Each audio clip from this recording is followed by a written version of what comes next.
What is that? Where is it? Oh, that's cool. A hidden gem in Twins territory. Hey everybody, I'm here with Joe Ryan at Alliance Francaise, a French culture nonprofit center that also has a coffee shop inside. So I figured, let's get a cup of Joe with Joe. Au revoir. So you're a coffee guy, right? Definitely more so now that I'm on the Twins, Rocco and Jax and the whole training staff got me. Certainly a coffee vibe in the clubhouse for sure. But then Kep got me off coffee in spring training again, and the Rays kind of did too with matcha. No matcha today, but we're going with, I think, some chai. So. Chai and a macchiato. Joe, I want to thank you for joining me here.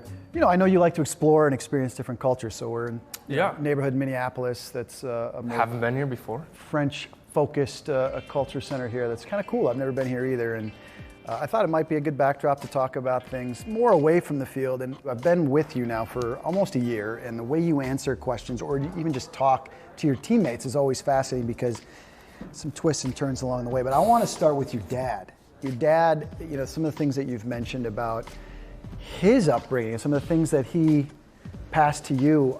I've heard things like he's taken you snake hunting.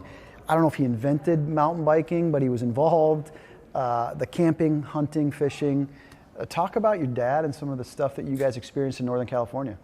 I mean, he grew up riding dirt bikes and horses through the hills there, and yeah, it's a great spot to grow up. He went to the same elementary school as me and I'd ride by his old house every day going to school. So he knew the area pretty well and liked to take me and try to do as much as we could together as he was doing when he was a kid. So one of those things was hunting snakes, not killing snakes as you'd think, but just catching snakes. I watched a lot of Steve Irwin growing up. This started in like kindergarten too, so we'd go out and just try to find the biggest snakes we could, and the goal was always a king snake.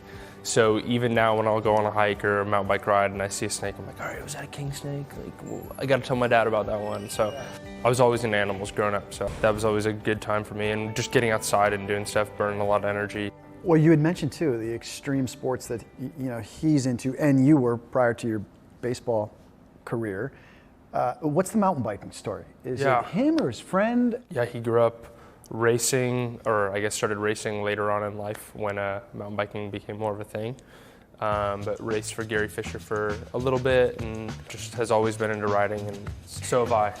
So most guys get to the big leagues and they splurge and buy a car or a new house or whatever. You were excited to buy a new bike. And I overheard you talking about this bike, and I had a vision of what it was going to be, a bicycle. And then when the package arrived in the clubhouse, I saw was that 1946 Schwinn. Where did you find that, and are you still riding it?